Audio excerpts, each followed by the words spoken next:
Cash payments only with an ID? It's already decided. The European Union has approved new regulations that will permanently change the way we pay for purchases. Starting in 2027, cash transactions exceeding €10,000 will be banned.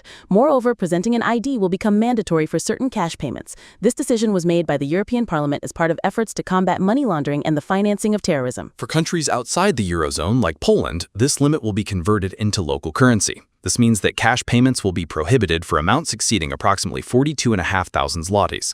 But that's not all. Member states will also be allowed to introduce even lower limits, as low as €5,000. The new regulations will apply to everyone, both private individuals and businesses. It will no longer be possible to pay in cash for expensive cars, works of art, jewelry, or costly renovations. For example, if you want to buy a new car with cash, you may face complications. The bank might not process the transfer without an in-person visit and a clear explanation of the payment's purpose. What's more, starting in 2027, you will be required to present an identity document for any cash payments exceeding €3,000.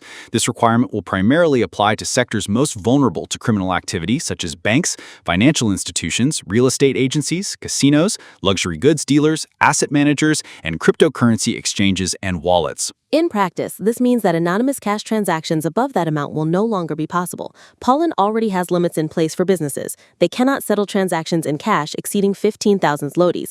However, the new EU law may prompt the Polish government to tighten these rules for private individuals as well.